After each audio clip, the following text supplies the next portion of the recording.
You have to be able to open up the book, enter into a fictional world, and then come out of it when you close the book. Now, I Exactly. write fiction. I have to enter into a fictional world as I'm creating it, but I also have to be able to leave it when I take my hands off the typewriter. Which is hard to. And when you take that and you apply it to broader forms of entertainment, so we'll just go with news, for example.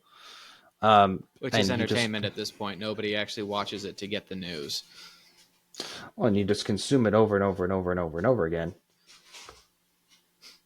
Yeah, like one of the downsides of that is the reality that is being portrayed, the reality that is being portrayed to you in that news or in that YouTube video about it, is only so true. Even if it's like factual, even if it's factually correct, it's not the same as you sitting down and encountering that person. You're encountering a character of that person or a description of a character of that person. Yeah.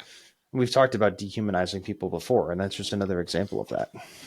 And it could be because this is a hard thing to explain. And this is kind of the big theory that I have that not really anybody talks about comes in. Because I think part of it is because so many people have just been reading basically only fiction for their entire lives. Way too many people have only fiction on their bookshelves that because subconsciously your brain does know the difference. It is impossible to completely rewire a brain to in no way at all be able to distinguish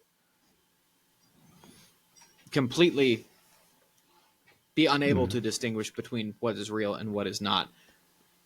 And for that to be the case, you actually have a mental disorder. At that point, you're schizophrenic or any of the other alphabetical disorders. For people who are otherwise sane, and you can sit and have a conversation with, because there's other indicators for those things too. Like it's hard to sit and have a conversation with a schizophrenic that is untreated. But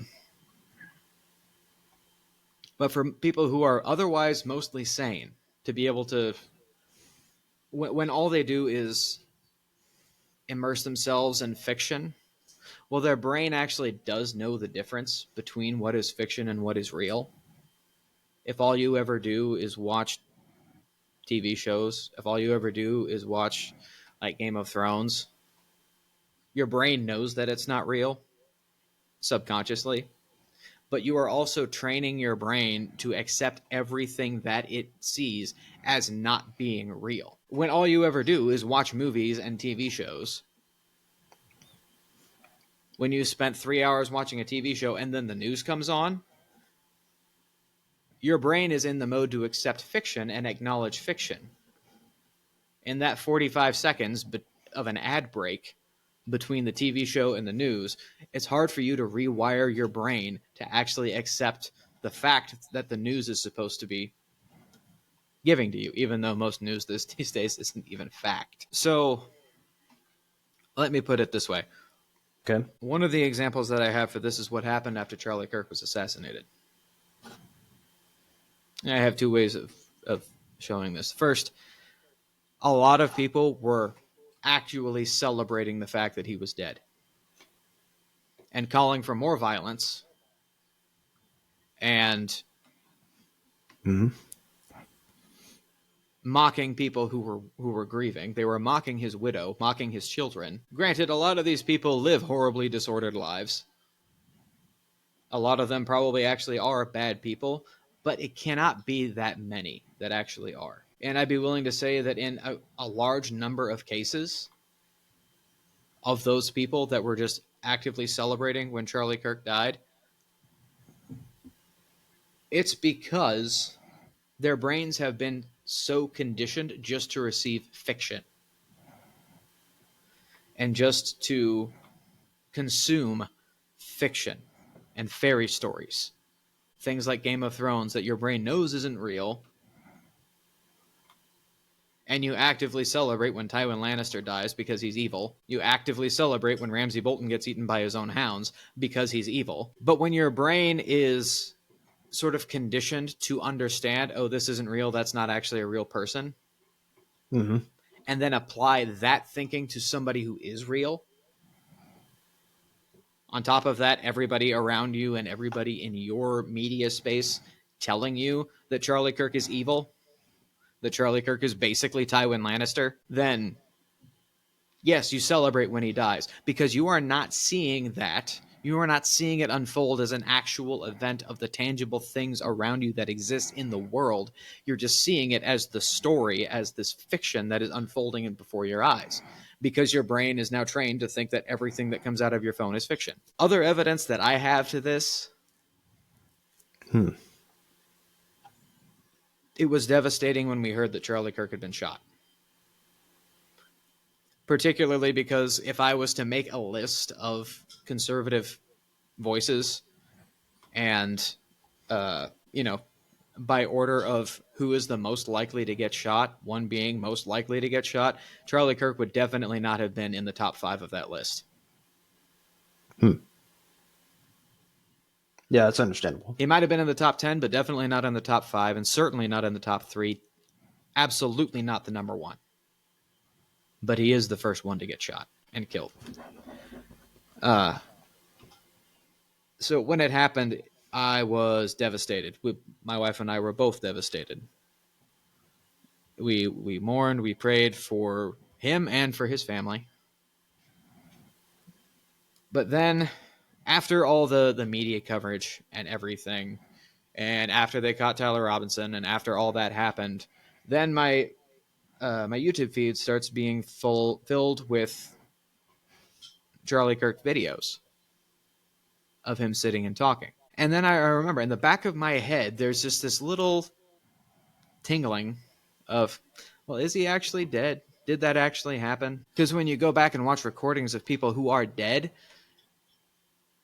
you can logically say, okay, that person is dead, but then I'm seeing him on the screen in front of me. I don't know. It's a weird disconnect. Hard to actually viscerally connect that that person is dead. It's buried in the ground, has had soul separated from body, could not be more dead. I'd be curious to hear the opinions of the people in the comments about this, because that's interesting that that's your experience. It's not mine. Well, and I would brains aren't think exactly the same. no. I consume a lot more fiction than you do. Yeah. So I would think that most people would be able to, look at those videos and say, like, yeah, he's dead. Like, this is just some of the stuff he did when he was alive, and that's as far as you think about it. Well, and it never got to me to the point where I just started forming conspiracy theories in my head of like, oh, he's actually still alive and didn't actually die. Of course. It never actually got to that point, but there always was just sort of a sense or a feeling like that. I don't know. Maybe I'm different, but I also sort of, I watch an old movie or an old TV show and then I go, John Wayne is dead, but he's on screen. Yeah, it's funny. I think we have different views of this that ultimately come to the same conclusion. It's hard. Like, I hear what you're saying. It's hard for me to understand how one can. Maybe this is just me. Maybe you're just you. I don't know. So that the comments can judge a little bit. Although most commenters are terrible people anyway. So if they're not bots. So I'll take that with a grain of salt. You're either a bot or a terrible person. Like, I don't think I have that problem distinguishing between the fiction and the reality side. I wouldn't say that you do. Yeah, if I've been consuming fiction and such, then like fine. But when I pivot over to, economics or business or like whatever other thing I'm watching on YouTube that is decidedly nonfiction, it's nonfiction, and if when I pivot to the news, it's the news. Well, and if the only fictional part is maybe I'm going to take this source with a grain of salt or something. So You're also listing a specific example of going from things that are very interesting to the most boring thing ever devised by man, which is business and economics, and then going over to the news. fair enough. So, Fair on enough. top of that, fiction stories being designed to hold your attention and designed to be interesting, Mhm. and news media, even on, it doesn't matter what side it is, it doesn't matter who it is, news media on both sides is trained and has learned how to present things, how to present news in an interesting way that appeals to the viewer. Well, yeah, and this I is would say it's probably the same kind of dopamine hit that you get from, say, reading a great novel, or more specifically, so you probably get the same dopamine hit from reading a great novel that you get reading a story in the newspaper, a particularly well written story in the newspaper. The maybe. same kind of dopamine hit that you get like watching a good TV show that you get seeing a well written news story, on Channel 5, whatever channel your news Well, is on. Do people even have channels anymore? I don't know. I'm I have 27. I feel like I'm 72. I have a I could tell a story which the upshot is that I'm disappointed that enough people watch cable news as many people watch cable news as they do, but I digress. Some of what you said though ties into like my own theory on why this happens. It's similar in enough ways, but I don't know. I think that so much of the entertainment that we consume, it can be news, it can be YouTube, it can be all these other things, it can be film. It is less personal than it used to be because it's not happening in person. And when it's not happening in person, it places a distance between me and the thing I'm interacting with, and it turns that thing into that person. I see. Even then, I said thing. It makes that person into more of a character and less of a person.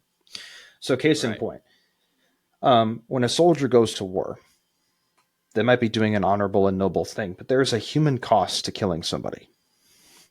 It shouldn't take you much to figure out that there's a massive difference between the human emotional cost of stabbing somebody or shooting somebody right in front of you versus controlling a drone that then does the killing. It's not the same. It's just not the same. This is why it takes, I'm no expert, but I assume it takes a very strong hearted person to be a sniper. Because even then, like you're seeing the person, you're seeing them through a scope, but there's a difference. Because There's a just distance. as a man, there's also going to be that thing in the back of your mind saying this is one of the most heinous and dishonorable ways there is to kill somebody. True. It's not a fair fight. You're not looking him in the eye. You're not making sure he knows who killed him, and you're not watching or hearing his final words. You're not watching the light go out of his eyes. You're not experiencing his last breath. Mm-hmm. Unfortunately, we need our snipers, and they're very skilled. Mm-hmm. And many of them have turned out to actually be very good guys. Yeah, like you can be. It just takes an immense amount of character. You can be, but you have to be. I would say the snipers have to be morally some of the most stout-hearted men. Or you either have to be an immensely stout-hearted man or a complete psychopath. Yeah, let's hope it's not the latter. So I hope, yes, I certainly hope not. yeah. But again, how does that apply to the people? You look at Charlie Kirk. If you're someone who does not agree with his views, and maybe you're still charitable to him or not, but then you're in your own sphere of the internet and you're hearing all of the bad things about him, and you're hearing all of the bad things about him, and you're hearing all of the bad things about him, like, and you hear that he's a Nazi and this, that, whatever, and all this other stuff. He's becoming less real in your mind. And if he's becoming less real, he's becoming more and more a person that you can assassinate, and more a person that you can assassinate and cheer the assassination of. Yes. Again, because he's not a person, he's a character to you.